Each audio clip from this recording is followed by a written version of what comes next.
Spread across some 15 million square miles of the Pacific, the 1962 Overseas Nuclear Test Series was an undertaking of impressive proportions. The test program, under the code name of Operation Dominic, required a technical and operational buildup of unprecedented scope, with planning, preparation, and deployment, all on a tighter time scale than ever before attempted in overseas nuclear test operations. Concurrent testing at 4 widely separated points was necessary to meet these requirements. Off Christmas Island, a series of weapon development airdrop tests was made, followed by later drops in the Johnston Island danger area. All drop aircraft staged from Hawaii. A Polaris weapon system test was launched from the open sea into the northeast corner of the Christmas Island danger area. A combined ASROC anti-submarine weapon system and underwater effects test took place in the open ocean several hundred miles off San Diego. And high-altitude nuclear-tipped missiles were launched from Johnston Island, with instrumentation to gather weapon effects data distributed over wide areas of the Pacific Ocean basin. All were prescribed for completion in the shortest feasible time. Here are the highlights from the high-priority inception of the operation to its successful termination. Operation Dominic was triggered by the Soviet resumption of atmospheric nuclear testing in September 1961. The Department of Defense, under presidential direction, on 24 October 1962, activated Joint Task Force 8 under the command of Major General Alfred D. Starbird to prepare for a series of nuclear tests in the Pacific. The job handed General Starbird and his staff was an enormous one. To plan, organize, and prepare the task force and to complete the materiel buildup in time to be ready to fire by the 1st of April, a preparation time only 1/3 of that typical for previous, comparable but less complex test operations. Involved were the organization and movement of over 28,000 men, both military and civilian, along with preparation and shipping of almost 200,000 tons of materiel. Each man and each item was ticketed for a specific point somewhere in the vast Pacific Test Laboratory. This buildup included the development and installation of thousands of pieces of intricate instrumentation. Some were fitted in trailers, some in modified aircraft or ships. Other apparatus was scheduled for direct movement overseas for placement at one or another of the 31 task force overseas sites, which first had to be built, including remote instrument stations carved out of tropical jungle growth. These preparations were all parts of the master plan rapidly taking shape. One group of operations was the weapon development tests. Initially, it was planned that these tests would be accomplished by placing an instrumented ship array in an open ocean area south of Hawaii to control and observe technical data from the detonation of the test devices, which would be dropped by a B-52 based in Hawaii. This airdrop method had a twofold mission. It would provide for the proof test of weapons which, during the moratorium, had gone into the national stockpile without having been tested in weaponized form. And it would provide for the test of new development devices of advanced design. Supplementing the shipboard apparatus were specially modified aircraft diagnostic platforms. While the open ocean preparations were underway, negotiations were being conducted with the British government for the use of jointly owned Christmas Island, 1,200 miles south, as a location for the airdrop tests. In mid-February, the task force was notified that the necessary agreement had been reached. Because of the many technical advantages expected from the use of the island test base, plans were immediately altered to move the weapon development tests there. This location switch was indeed a substantial effort, with the prescribed first-shot readiness date only 6 weeks away. The main features of the 1962 test program were by now essentially defined, although many details were far from firm. This fluid condition continued as developments throughout the test period brought forth new requirements. Although work in each of the 4 main areas was proceeding simultaneously, in this film, each of the locations will be considered separately, beginning with Christmas Island. Late in March, the Joint Task Force headquarters began to move to Christmas as the main forward location for the first phase of the operation. This 222 square mile atoll, hard by the equator, was governed by the British. They had used it for their nuclear test operations from 1956 through 1958, but equipment connected with their tests had been withdrawn and their camps deserted. Equatorial weather attrition and the task force's additional needs required extensive preparations for the task force program. Since the atoll possessed no harbor, all ship-transported equipment, materials, and continuing supplies had to be transferred to lighters and barges in the roadstead and moved to the Port of London for offloading. Inland, Christmas was dotted with lagoons possessing a swamp life all its own. On firmer ground lived 400 Gilbertese islanders who produced copra from the atoll's thousands of palm trees. The weapon airdrops were made off the southeast shoreline of Christmas Island. The air array was controlled from the Joint Operations Center, housing the command post, the Air Operations Center, and units associated with control of all drop and test elements. Additional radar apparatus located at A site plotted the precise second-by-second position of the drop aircraft during the bomb run, to assure that the device would fall within the finite time and space limitations set by scientific and safety requirements.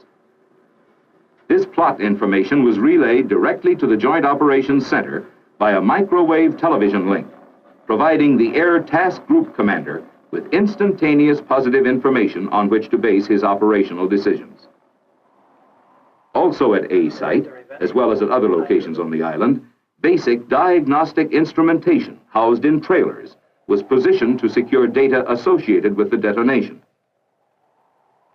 Special tracking radars assisted this diagnostic array by assuring they were oriented toward the nuclear device on its trajectory from the instant of release to detonation. Optically and electronically, the trailer diagnostic instrumentation recorded the most minute detail of each detonation in millionth of a second segments for scientific analysis. Under the precise positioning of the Air Operations Center, various types of aircraft also gathered additional diagnostic and weapon effects information. 2 modified C-130s were platforms for fireball measurements with high-speed cameras. They also carried other instrumentation to record data on internal device behavior. This technique, rudimentary at the start, was perfected to a high degree of effectiveness during the Christmas airdrops. Control aircraft backed up the Air Operations Center's positioning of the air array, along with checking out the feasibility of an all-airborne diagnostic concept. Other aircraft recorded thermal radiation, radar attenuation, and chorioretinal effects for eye damage studies.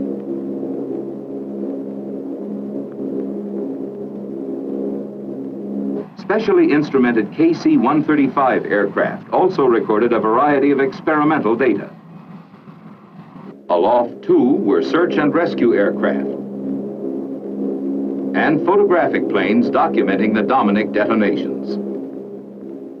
After each shot, B-57 sampler aircraft went aloft, as they had in operations of years past, to fulfill one of the chief diagnostic functions of each event, stalking the radioactive cloud to obtain particulate and gaseous samples for radiochemical analysis.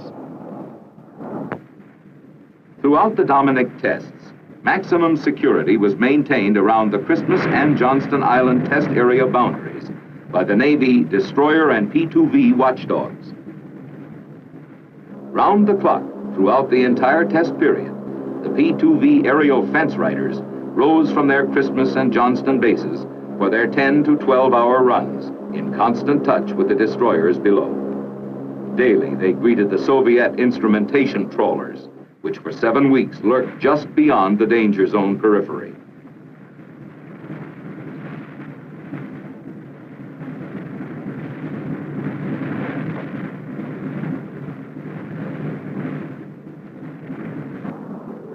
On 23 April, the President directed the waiting task force to proceed with the first shot, a weapon development drop.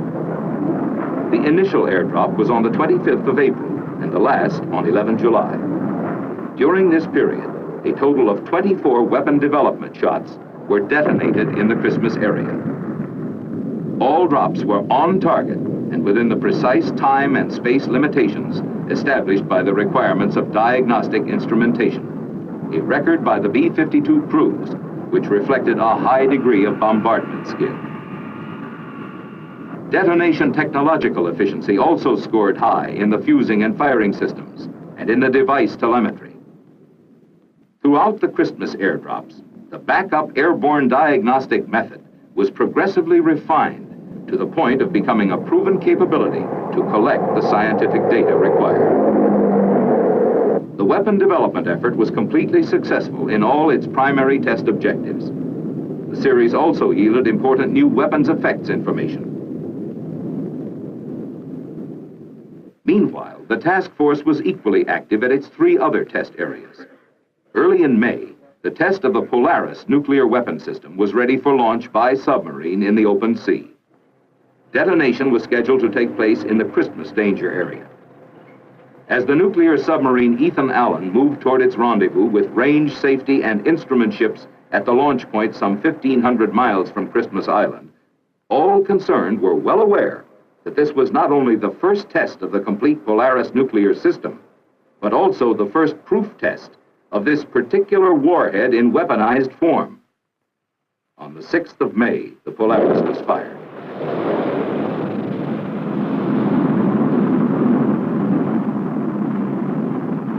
Two submarines near the burst area, together with orbiting Christmas-based aircraft, confirmed that the warhead detonated on target at expected yield. The first proof test of a United States ballistic missile nuclear warhead in its full re-entry environment was completely successful. Meanwhile, a group of task force ships several hundred miles off the Southern California coast were completing preparations for the ASROC event. This test had a dual purpose. It provided a system test for the nuclear ASROC anti-submarine weapon system, and also a major underwater nuclear effects test using a heavily instrumented test array. 11 May. With test equipment ready, the destroyer Agerholm moved on station. Her regular crew selected an unmodified stock ASROC and lofted its nuclear warhead toward a target centered in the test array. The entire operation was successful, with both the operational and effects test objectives achieved. During this same period, at Johnston Island, the launch center for the high altitude program, deployment of men and instrumentation had proceeded on schedule for a first event early in May. The purpose of the high altitude tests was to gather a wide range of effects data bearing on both the offensive and defensive aspects of nuclear attack upon incoming ballistic missiles, including warhead kill mechanisms and electromagnetic blackout effects on both radar and communications. On mile-long Johnston Island's limited acreage, crowded around and between the runway and ramp areas, were the missile launch complex and a line of more than 30 instrument rocket launchers, together with the many other necessary testing and support facilities. World War II bomb shelters were utilized for housing the command post of the Joint Task Force and other stations manned during the launch events, including those of the Scientific Readiness Team and Launch Control Units.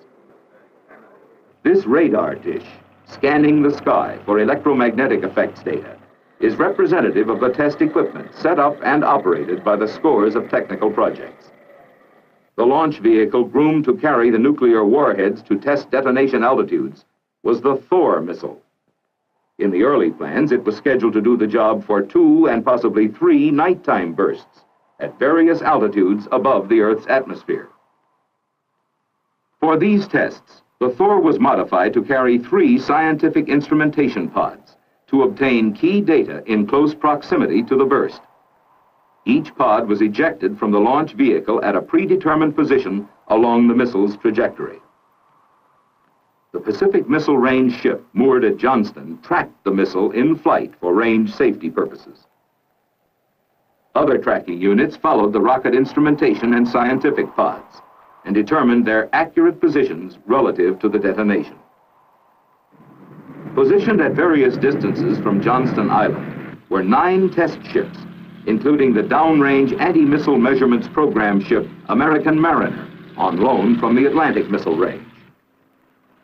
Pod recovery and surveillance ships were also on station, along with an aircraft carrier, whose marine helicopters evacuated from the island all personnel non-essential to the actual operation during each event. But Johnston Island itself was only the hub of an extensive network of land, ship, and aircraft instrument stations radiating in all directions, deep into both northern and southern hemispheres of the Pacific. Between the northern arc of Okinawa, Adak, Fairbanks, and Palo Alto, and the Polynesian islands of Tonga Tapu and Rarotonga, far south of the equator in Johnston Island's southern magnetic conjugate area, the roll call of islands hosting effects instrument stations evokes images both geographical and logistical, especially the latter, for over 200 ground instrument stations were prepared, installed, and manned. High-altitude effects data were also secured from aircraft platforms. More than a dozen planes took to the air from Hickam Air Base in Hawaii for each event, and 3 more from Nandi Airport in the Fiji Islands. Besides the instrumentation ships at Johnston Island, 2 minesweepers put to sea from Pearl Harbor for electromagnetic data recording. And from its mooring at Pago Pago in Samoa, the instrumented motor ship Acania moved out prior to each shot day to be on its mid-ocean station. Johnston's opening event on May the 2nd was a daylight certification shot, testing all systems during flight trajectory, but without nuclear warhead. This proof test went as planned, achieving all programmed objectives. But hereafter, the course of shot events did not follow the scheduled script. The first 2 hot launches did not carry through to nuclear detonation.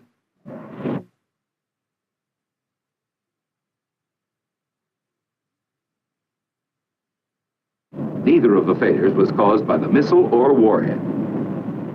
On 8 July, the 3rd nuclear launch, another try for the very high-altitude Starfish event, was flawless, including the performance of the many auxiliary instrumentation rockets sent into selected trajectories about the burst region. Starfish detonated at its planned strength and height, producing wide upper atmosphere glow and extensive auroral effects. Here is how it appeared from Mount Haleakala on Hawaii's island of Maui.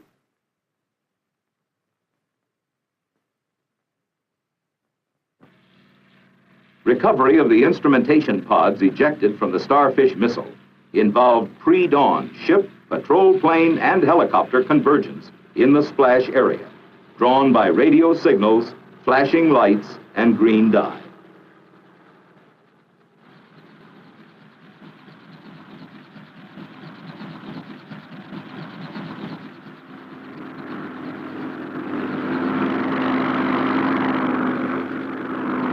As soon as the pods were fished from the water, they were taken to the Johnston Island recovery area for removal of the scientific instrumentation.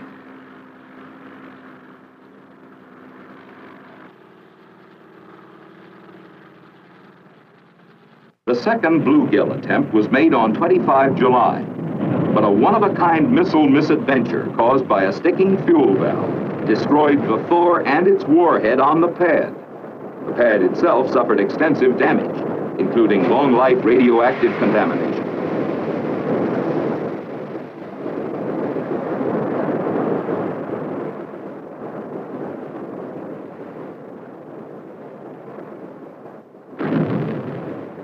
Repairs to permit another try at bluegill caused a significant delay.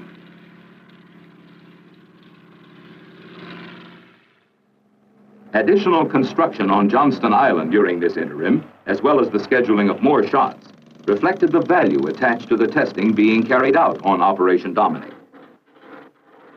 3 more high-altitude effects missile events were added to secure data at different heights. Also, 5 more over-ocean airdrops were scheduled, these to take place within the Johnston Island danger area.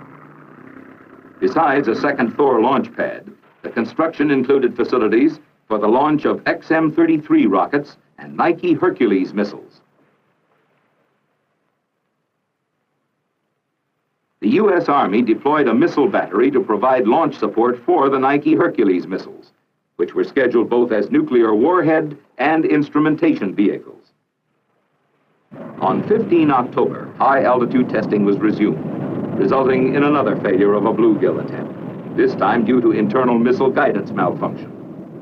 It was the last such disappointment. All remaining launches culminated in detonation at their planned altitudes. First came Checkmate, boosted to altitude by a Sargent-engined XM-33 rocket.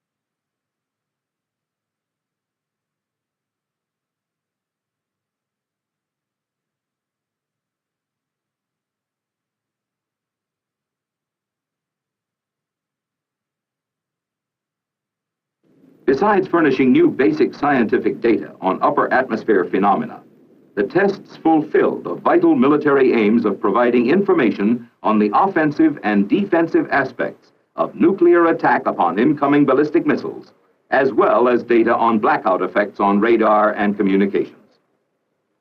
Meanwhile, the 5 additional weapon development airdrop tests in the Johnston Island danger area were conducted.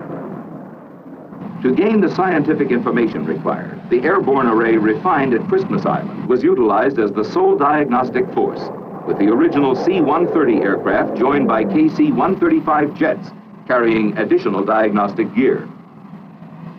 The makeup of the remainder of the test aircraft formation was generally the same as at Christmas, including the post-shot B-57 diagnostic cloud samplers, this time staging through Johnston Island to conserve flight hours and to reduce pilot radiological dosage accumulations after cloud penetration.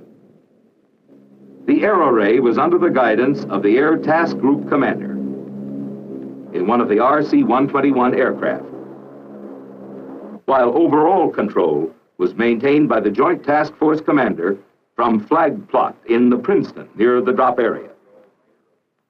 Target rafts were again used as guideposts for orienting the air array as a point of aim for the B-52 device drops. The rafts were moored in the open ocean by the Navy Task Group in water as deep as 3 miles. Late in October, after the last airdrop test device had been detonated, the series was pronounced a success, both in refinement of weapon design concepts developed for the Christmas tests and in further confirmation of the feasibility of the airborne diagnostic method for future testing. With Operation Dominic completed and the test apparatus roll-up underway, the time had come to evaluate the far-flung operation and its scientific results. Despite Dominic's unprecedented 4-operation complexity, with all the tests prepared under conditions of the greatest urgency in both time and circumstance, the 1962 series is regarded as the most productive since U.S. nuclear testing began.